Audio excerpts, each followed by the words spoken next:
네, 오늘 말씀은 로마서 6장 1절에서 14절까지 말씀으로 죄는 우리를 주관하지 못합니다 라는 제목으로 전하도록 하겠습니다. 우리가 성경을 읽으면서 여러 가지 오해를 하게 됩니다. 그 중에 여러분 가장 많은 오해는 어떤 것들이 있을까요? 특별히 여러분 성경을 읽으시면서 성경에 유대인과 이방인이 나오면 여러분들은 자신을 누구에게 대입하십니까? 우리가 보통은 많은 사람들이 유대인에게 자신을 대입을 합니다.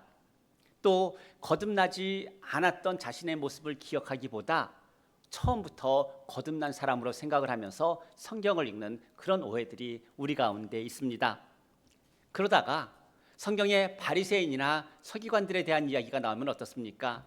금세 우리는 바리새인이나 서기관들의 반대편에 서서 성경을 읽습니다. 또 우상을 숭배하는 자들에 대한 말씀이 나오게 되면 우리는 마치 우상을 숭배하는 자가 아니라는 그런 마음으로 성경을 읽기도 합니다. 여러분, 성경을 읽으면서 이런 잘못된 오해가 생기는 이유는 어디에 있을까요? 여러분은 그 이유가 어디에 있다고 생각을 하십니까? 물론 우리가 가진 거짓된 의로움 때문에 자기를 더 나은 쪽에 놓으려고 하는 것이 우리의 본성이기도 하지만 무엇보다도 다르게 이야기하면 하나님의 은혜가 무엇인지를 바로 알지 못하기 때문입니다. 여러분, 바울은 이 로마 교회 성도들에게 율법과 죄의 관계를 이야기를 하면서 로마서 특별히 5장 20절에서 이렇게 말씀합니다. 율법이 들어와서 죄가 더하여졌지만 죄가 더하여진 곳에 은혜가 더욱더 넘쳤다, 이렇게 말하고 있어요. 여러분, 이 말을 들은 로마 교회 성도들은 어떤 오해를 할 수가 있을까요? 만일 죄가 더하여진 곳에 은혜가 넘친다면, 그렇다면 죄 가운데 거하는 것이 옳은 일이 아닌가, 이렇게 생각을 할 수 있습니다. 여러분, 이 말은 맞는 말일까요? 틀린 말일까요? 대답을 안 하시는데 제가 대신 대답하겠습니다. 이 말은 문자적으로, 논리적으로는 맞는 말이에요. 만일 죄가 더한 곳에 은혜가 넘친다면 당연히 죄가 거하는 곳에 우리도 거해야 합니다. 하지만 이런 논리로 성경을 바라보고 이런 논리로 죄와 율법의 관계를 생각하게 되면 결국 우리는 극단으로 치우치게 됩니다. 어떤 극단이냐면 한쪽은 율법주의자예요. 율법이라는 것이 아니라 율법을 절대화하는 율법주의자가 되는 것이고, 또 한편의 극단은 누가 되냐면 모든 삶을 방종하면서 살아가는 그런 방종주의자가 된다는 말씀입니다. 이런 극단주의적인 어떤 그 오해, 이러한 것들을 우리가 만들지 않기 위해서 우리가 반드시 알아야 할 것들이 있어요. 그건 뭐냐면 하나님의 은혜의 크심이 얼마나 큰지를 우리는 알아야 합니다. 특히 하나님께서 죄인 되었던 우리를 의롭다 하신 그 은혜의 결과가 무엇인지 우리가 알 때 우리는 성경을 읽으면서도 오해하지 않게 됩니다. 그래서 사도 바울이 오늘 말씀에서 여러 번 말하고 있는 게 뭐냐면은 우리가 알아야 한다는 이 말을 반복해서 하고 있어요. 왜냐하면 우리의 삶은 어떤 기독교적인 배움이 근거가 되기 때문이에요. 우리가 기독교적으로 예수 그리스도에 대해서, 신앙에 대해서, 하나님의 그 은혜에 대해서 우리가 배우는 것이 우리의 삶에 직접 연결되어지기 때문에 사도 바울은 특별히 우리에게 알아야 된다라고 말씀하고 있는 겁니다. 바울은 죄와 은혜의 관계를 설명하기 위해서 그래서 1절에서 이렇게 질문을 합니다. 은혜를 더하게 하려고 죄에 거하겠느냐? 이 말의 의미는 뭘까요? 은혜를 더하게 하려고 죄에 거하겠느냐라고 물은 이 질문의 의도는 무엇일까? 죄가 더한 곳에 은혜가 넘친다면 이제 우리는 어떻게 해야 하는가라고 묻고 있는 거예요. 죄 가운데 거해야 된다라고 말하고 있는 것이 아니라 이제 죄가 더한 곳에 은혜가 넘친다면 그렇다면 우리는 이제부터 어떻게 해야 하는가라고 묻고 있는 겁니다. 여러분, 죄가 더한 곳에 은혜가 넘친다면 오늘 이 사도 바울의 말씀처럼 은혜를 더하게 하려고 죄 속에 머물 수가 있을까요? 우리는 그 답을 압니다. 그럴 수 없다는 이야기입니다. 그런데 그럴 수 없다라고 하는 것은 그러한 일이 일어날 가능성이 있는데 우리에게는 없다라고 하는 그런 말이 아니라 우리에게는 그런 일이 일어날 가능성이 전혀 없다라고 말하고 있는 거예요. 오늘 특별히 이 질문에서 사도 바울은 단도직입적으로 딱 잘라서 말합니다. 우리에게는 절대 그런 일이 일어날 수 없다는 말씀입니다. 그런데 우리는 이런 말씀을 듣게 되면 정말 이런 일이 우리 가운데 일어날 수 없는 일일까요? 죄가 더한 곳에 은혜가 더 충만하다면 우리가 죄 가운데 머무는 일이 우리 가운데 일어나지 않게 되는 것일까? 여러분, 그렇습니다. 우리는 아무리 죄 가운데 은혜가 충만하다 할지라도 우리는 그 가운데 머물 수가 없습니다. 왜냐하면 하나님으로부터 의롭다고 칭함을 받은 그 사람은 이미 죄에 대해서 죽은 사람이기 때문이에요. 여러분, 죄에 대하여 죽은 사람이 다시 죄 가운데 거하는 것이 여러분 가능합니까? 불가능합니다. 그래서 사도 바울은 뭐라고 말하느냐? 그럴 수 없다라고 잘라서 말합니다. 그러면 우리가 죄에 대하여 죽었다라고 하는데 여러분, 죄에 대해서 죽었다는 말의 의미가 무엇일까요? 어떤 사람들은 죄에 대해서 죽었기 때문에 어떤 죄로부터의 어떤 유혹이나 그런 충동을 받지 않는다라고 말하는 분들도 있습니다. 물론 문자적으로 보게 되면 맞는 말이에요. 하지만 이러한 해석에는 몇 가지 문제점들이 있습니다. 첫째는 우리가 죄에 대하여 죽은 것은 그리스도께서 죄에 대하여 죽은 것에 우리가 동참함으로써 이루어진 일이에요. 우리가 한 일이 아니라 예수 그리스도께서 죄에 대하여 죽으신 것에 우리가 동참했기 때문에 이루어진 일이라는 이야기입니다. 이 말의 의미는 뭐냐면 죄의 대가를 지불하는 일에 우리가 동참한 것이지 죄에 대한 충동을 없애는 그 일에 우리가 동참한 것이 아니라는 말씀입니다. 만일 우리가 죄에 대하여 죽은 것이 죄에 대한 어떤 충동을 없애는 것이라면 성경은 왜 우리에게 죄에 대하여 죽은 자로 여기라고 말하는 것일까요? 만일 죄에 대하여 죽은 것이 죄에 대한 그 어떤 유혹도 받지 않는 것을 위함이라면 성경은 왜 우리에게 죄의 지배를 받지 말라고 말하는 것일까요? 죄에 대하여 죽었다라고 하는 그 말의 의미가 어떤 죄의 유혹이나 충동까지 없어진 것을 말하지 않기 때문입니다.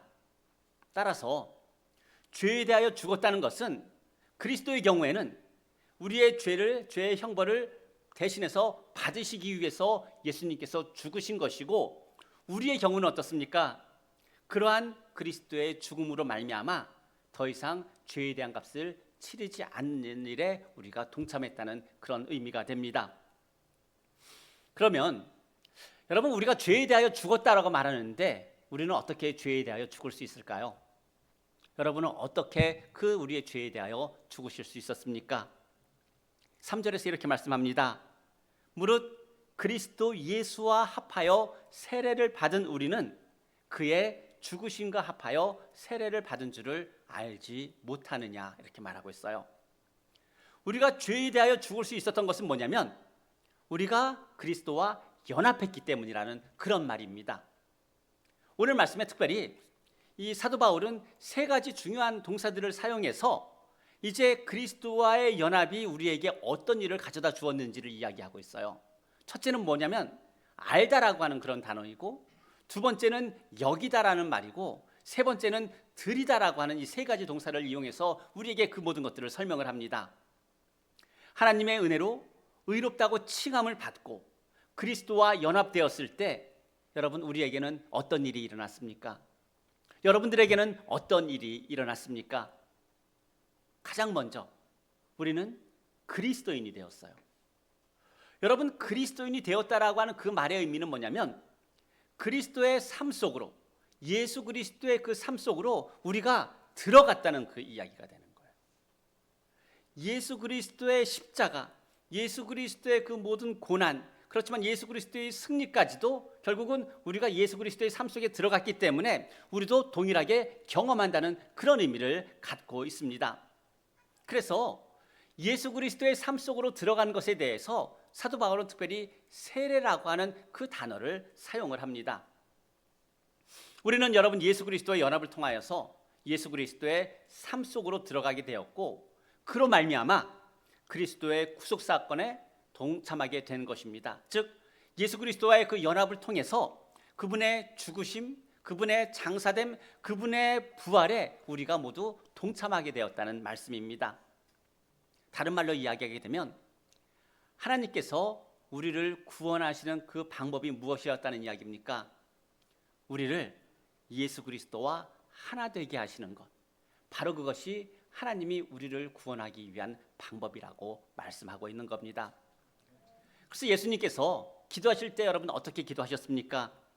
아버지요, 아버지께서 내 안에, 내가 아버지 안에 이렇게 있는 것 같이 그들도 다 하나가 되어 우리와 함께 있게 하소서. 예수님 여러분 그렇게 기도하셨어요.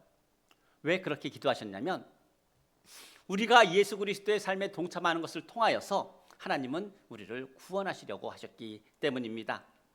그래서 우리를 예수 그리스도와 하나 되게 하는 것, 그것이 우리를 향한 하나님의 구원의 방법이기 때문에 그 결과로 우리는 어떻게 되었습니까?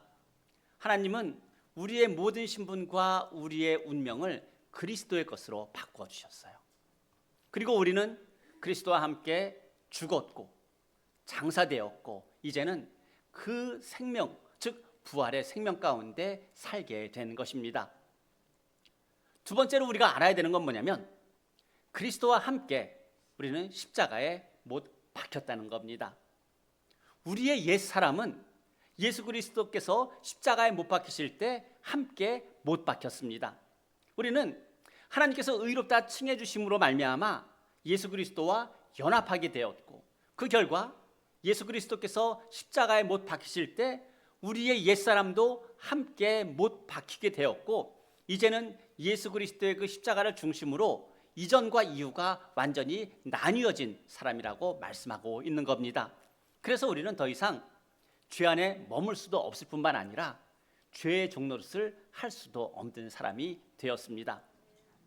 여러분, 죄는 끊임없이 우리를 유혹합니다.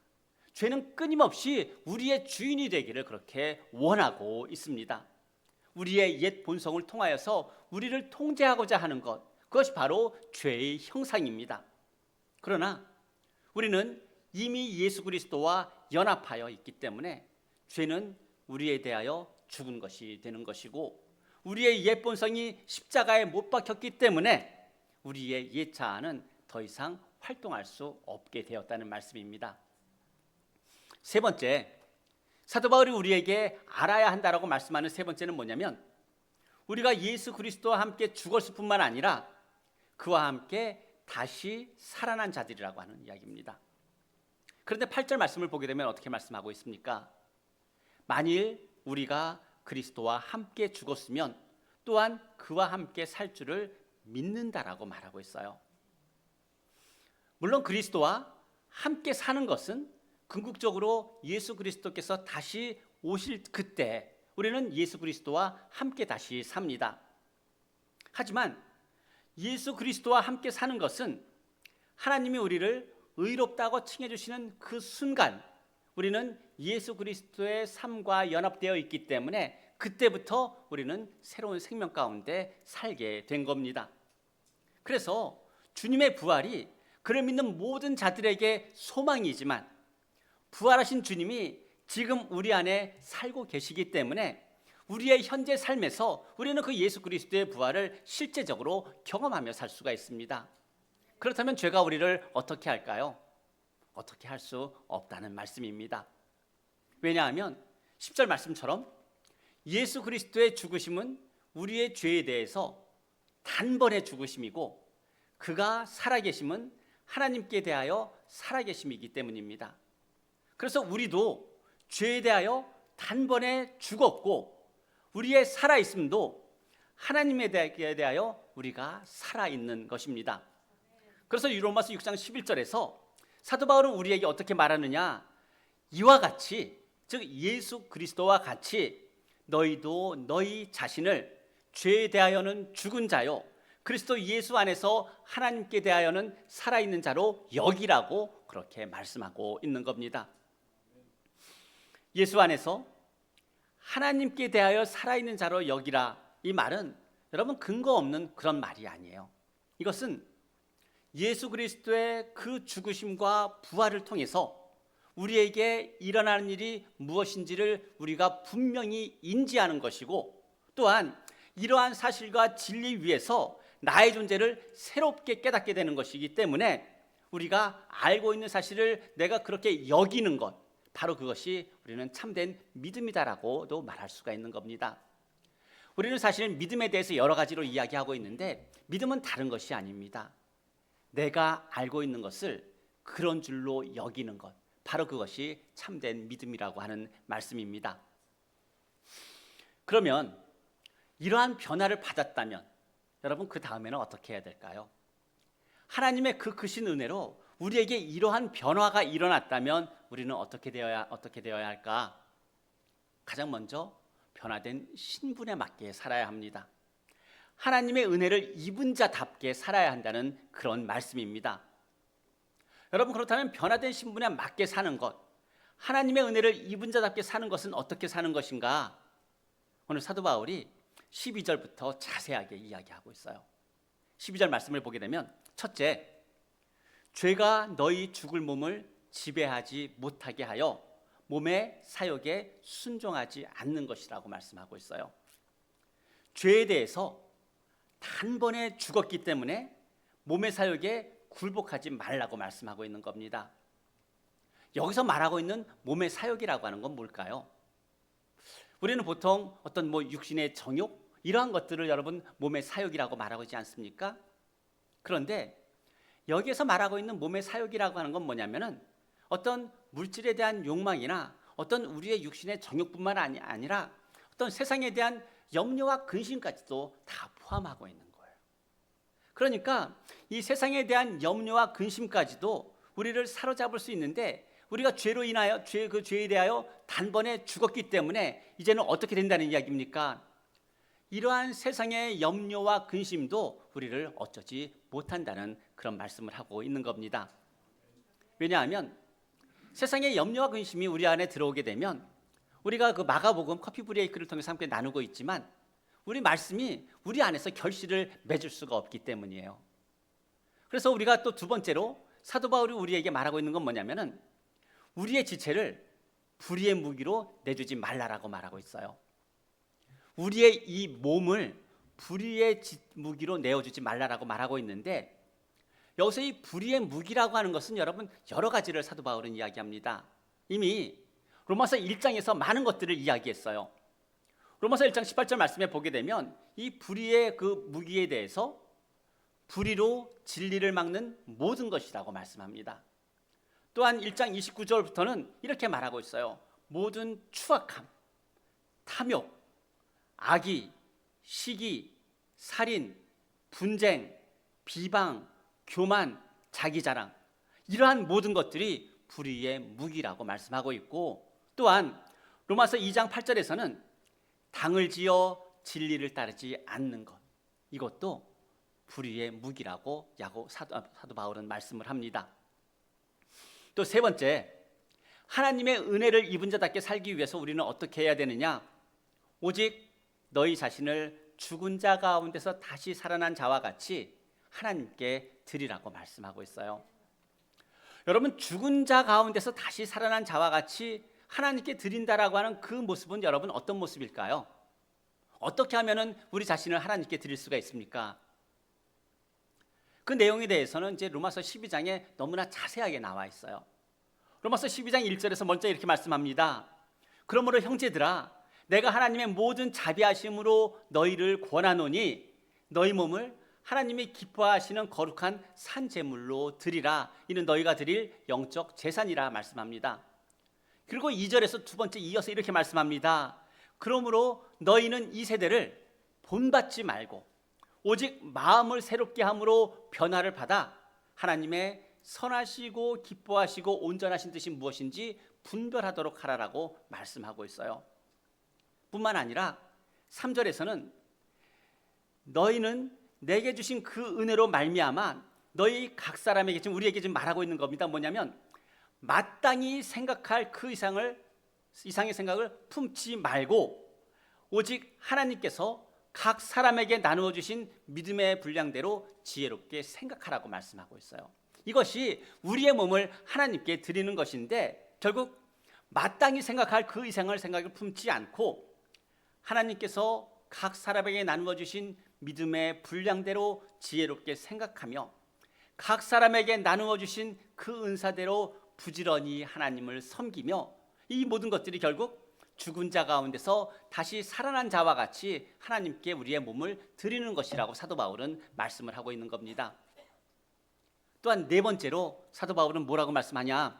너희 지체를 의의 무기로 드리라고 말씀하고 있어요. 불의의 무기가 아니라 의의 무기로 드리라고 말씀하고 있는 겁니다. 하나님께서 우리를 사용하실 수 있도록 모든 일에 순종하며 다른 말로 온 마음을 다하여 하나님께 헌신하라는 그런 말씀을 하고 있는 겁니다. 그러면서 사도 바울은 결론적으로 이렇게 14절에서 이렇게 말씀을 하면서 결론을 짓습니다. 은혜를 더하게 하려고 죄에 거하겠느냐? 여러분 이 질문으로 시작했습니다. 거기에 대한 답을 14절에서 이렇게 말씀합니다. 죄가 너희를 주장하지 못하리니 죄는 우리를 절대 주장할 수 없다는 이야기입니다. 이는 너희가 법 아래 있지 않고 하나님의 은혜 아래 있기 때문이라 말씀하고 있어요. 여러분 무슨 말씀일까요? 사도 바울이 여러 가지 이야기를 했지만 모든 것이 하나님의 은혜라고 하는 이야기입니다. 우리가 구원받은 것도 하나님의 은혜이고 지금 이렇게 살아가는 것도 하나님의 은혜이며 우리가 하나님 앞에 나아가 기도할 수 있는 것도 은혜이고 우리가 하나님을 소망하며 예배할 수 있는 것도 이 모든 것들이 하나님의 은혜라고 하는 그런 말씀입니다. 그런데 우리가 꼭 기억해야 될 게 있어요. 뭐냐면 하나님의 은혜는 결코 약하지 않다라고 하는 거예요. 하나님의 은혜는 결코 작지 않다라고 하는 이야기입니다. 우리가 죄에 대하여 죽였음에도 이제 여전히 죄에 대한 우리는 유혹과 어떤 그런 죄에 대한 어떤 마음들을 빼앗길 때가 여러분 있지 않습니까? 그럴 때마다 우리가 기억해야 되는 게 있어요. 하나님의 그 은혜는 결코 작지 않고 하나님의 은혜는 결코 약하지 않다라고 하는 이야기입니다. 우리가 힘들고 어렵고 고통스러운 삶 가운데서도 견딜 수 있는 그 능력이 무엇입니까? 우리가 흔히 말하는 하나님의 은혜라고 하는 거예요. 그 은혜가 크시기 때문에 우리는 어떤 상황 가운데서도 견디고 이기며 살아갈 수 있다는 말씀입니다. 오늘 사도 바울이 그 이야기를 하고 있는 거예요. 하나님의 그 은혜는 결코 우리가 가진 언어로 다 표현할 수 없을 만큼 크고 강하다라고 하는 것을 말씀하고 있는 겁니다. 사랑하는 성도 여러분, 우리를 시험하고 우리를 힘들게 하는 많은 일들이 우리 주변에 있습니다. 그러나 꼭 기억하게 되시기를 바랍니다. 하나님의 은혜는 결코 약하지 않습니다. 그 은혜를 기억하며 오늘을 살아가게 될 때 우리에게 어떤 시험과 어떤 유혹과 어떠한 오해가 있다 할지라도 하나님은 예수 그리스도 안에서 우리로 하여금 모든 삶을 이겨내게 하실 줄로 믿습니다. 오늘도 그 하나님을 신뢰하며 하나님의 은혜를 온전히 붙잡게 되시기를 주님의 이름으로 축복합니다. 기도하겠습니다. 사랑이 많으신 하나님 아버지 참 감사합니다. 하나님의 은혜 늘 우리의 입술로 말하면서도 그 은혜를 붙잡지 못하고 그 은혜의 실체를 알지 못했던 저희를 주님 불쌍히 여겨주시기를 이 시간 기도합니다. 오늘 사도 바울이 말씀하고 있는 것처럼 모든 것이 하나님의 은혜임을 이 시간 고백하며 비록 우리의 삶이 여전히 힘들고 여전히 아픔이 있고 고통이 있으며 모든 관계 가운데 육신의 연약함 가운데 또 세상의 삶의 힘든 가운데 놓여 있지만 그럼에도 불구하고 그 모든 것보다도 크신 하나님의 은혜를 오늘도 기억하며 주 안에서 살아가기를 이 시간 기도합니다.